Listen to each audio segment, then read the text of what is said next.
नमस्कार विद्यार्थी मित्र व मैत्रिणींनो, सर्वांचं स्वागत आहे PW या यूट्यूब चॅनलला. तर पोलीस भरती 2025च्या संदर्भात भरपूर साऱ्या जिल्ह्यांच्या जागा आलेल्या आहेत. त्या पण कास्टनुसार कोणत्या जिल्ह्यात किती जागा आहेत आणि किती पर्सेंटेजमध्ये आरक्षण आहे प्रत्येक गोष्टीला, ते आपण इथं पाहणार आहोत. त्याचबरोबर माझे मित्रांनो, या 2025ची आपली शेवटची भरती म्हणून चालावं लागेल आपल्याला. डू ऑर डाई आपलं काम आहे. जर कधी आपल्याला जिंकण्याची काळजी नसेल, तर म्हणजे आतापासूनच आपल्याला हरण्याची सुद्धा थोडी पण भीती नाही. हरण्याची भीती असेल तरच तुम्ही जिंकण्यासाठी धडपडसाल. आपण यावरती सुद्धा बोलणार आहोत. पहा माझ्या मित्रांनो, समोरचं जसं की तुम्ही पाहत आहे, धाराशिव जिल्ह्याच्या आस्थापनेवरील ही भरती होणार आहे. धाराशिव ओके जिल्हा पोलीसला. तर एकूण 123 पदांची धाराशिवला भरती आहे. तुम्हाला माहित आहे यावर्षी शिपायांच्या जागा ह्या खूप जास्त आहेत. आता पहा, अनुसूचित जातीसाठी 26 जागा, जमातीसाठी 15 जागा, विज साठी 3, वज साठी जागा नसल्यामुळे इथं डायरेक्ट इमावच्या 24 जागा, त्यामध्ये 8 जागा ह्या पुरुषांच्या आहेत, महिलांच्या 7 आहेत. SCBCच्या 12, महिलांच्या 8 जागा आहेत. पहा, 2 पुरुषांच्या SCBC आणि महिलांच्या 8. त्याचबरोबर EWSच्या पुरुषांच्या 2, महिलांच्या 8. या वर्षीची तुम्ही प्रत्येक जागची कधी भरती पाहाल ना, तुम्हाला वेगळं काहीतरी दिसेल.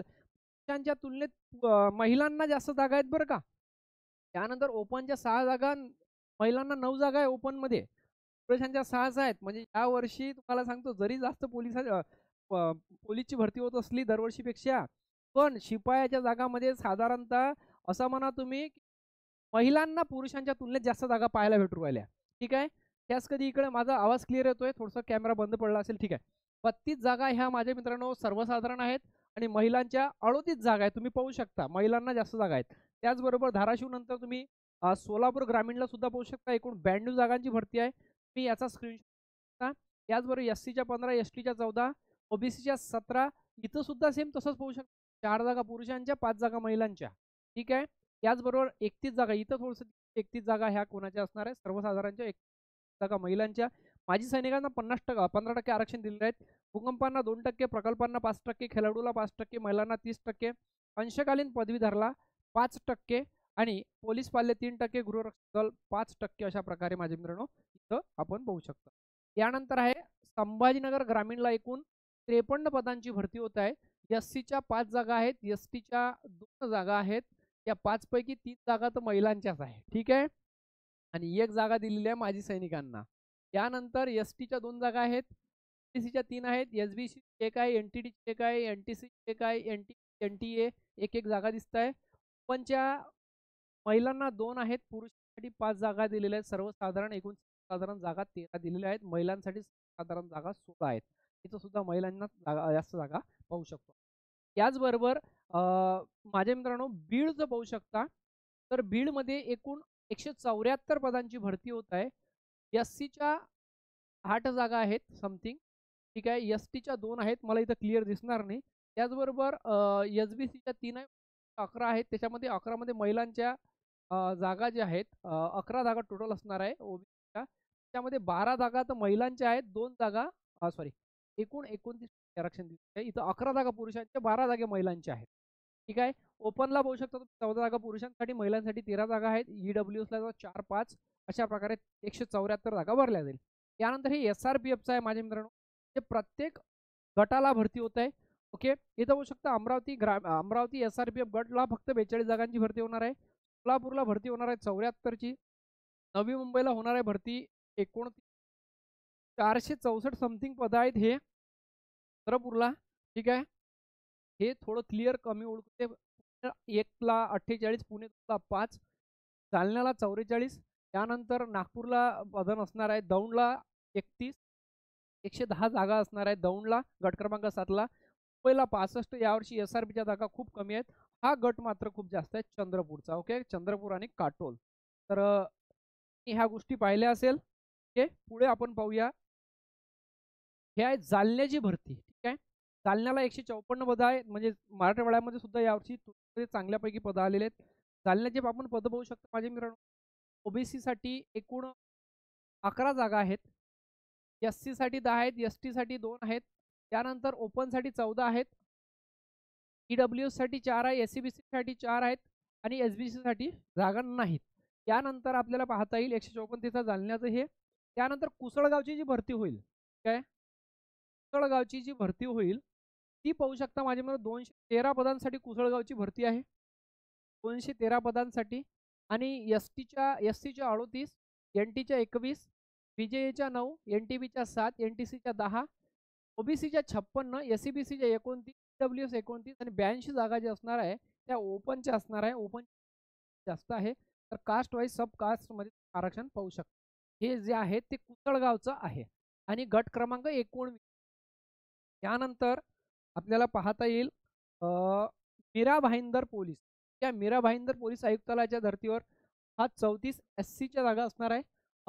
अनुसूचित जाती एस-सी, एस-टीच्या 39, 7, भज ब 7, भज क 10, भज ड 6, विमाप्र 4, ओपनच्या 46, एस-सी-बी-सीच्या 25, डब्ल्यू-एस 25, ओपनच्या 46 जागा आहेत आणि माजी सैनिकांना जागा 127 आहेत. ठीक आहे, तर आपण पाहूया माझ्या मित्रांनो. ठीक आहे, हे ओपन झालं. याच्यानंतर आपल्याला दुसरा जिल्हा पाहायचा आहे संभाजीनगर ग्रामीण. हे 53 जागेसाठी भरती आपण पाहिली आहे संभाजीनगर ग्रामीणची. यानंतर संभाजीनगर ग्रामीण झालं. यानंतर आपण सोलापूर ग्रामीण झालं. यानंतर बीड झालं. जिल्हा सुटला एकदा चेक करून घेऊ.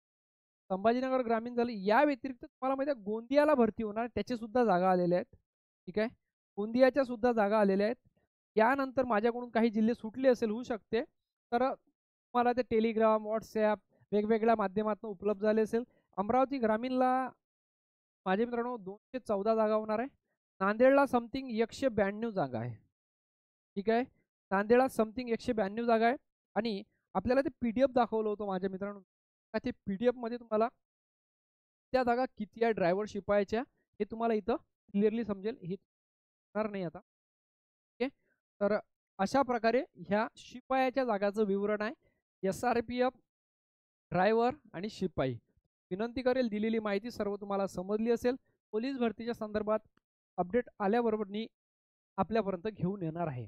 तर कास्टवाईज जागा पाहिल्या, भरपूर साऱ्या जागच्या जागा बाहेर येत नसतात, पण कुठंतरी आल्या ना आपल्याला प्रक्रिया आपली मार्गी लागलेली दिसते. निगेटिव्हमध्ये जाऊ नका. कसं होईल, माझं कसं होईल, मला हे सांगतो मी. पराभवाची माणसाला भीती असू द्या आणि यशाची सुद्धा ते आपल्याला काय होप असली पाहिजे.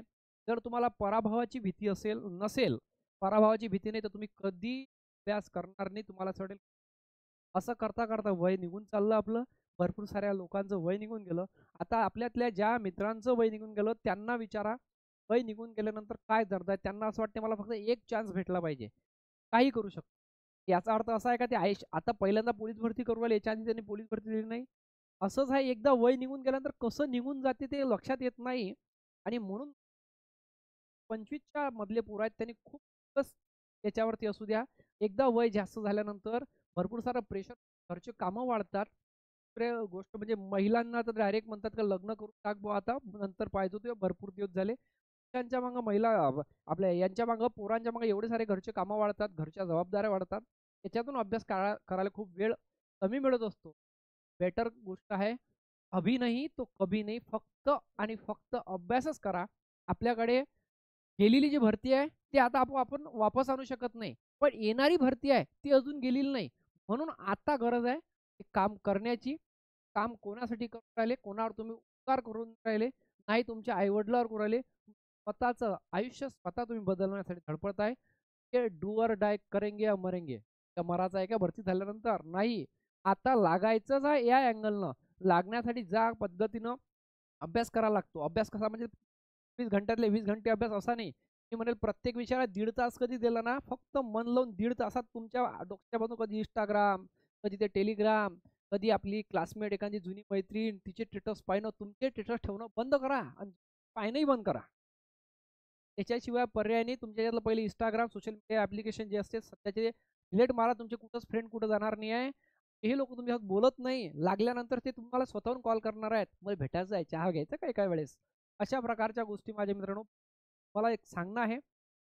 मजाकीचा भाग होता की लागल्याशिवाय काही नाही. जो वेटिंगवर राहते ना त्याला कोणी विचारत नाही तू कोण वेटिंगवर राहिला, पण लागला त्याला असं कोणी विचारत नाही तू प्रकल्पातून लागला का भूकंपातून लागला. लागला ना विषय खतम झाला. म्हणून वेटिंग राहिलं हे नाटकं बंद. सिलेक्शन पाहिजे, त्याच्याशिवाय जमतच नाही. आणि त्याच्यासाठी एकच गोष्टी आहे, मन लावून अभ्यास करणे. आपण आता आयुष्य स्वतःसाठी जगलो होतो, आता आपल्या समोरच्या फ्युचरसाठी इथून आपल्याला 4 महिने द्यायचे आहे. ओके, चलो. जय हिंद, जय महाराष्ट्र.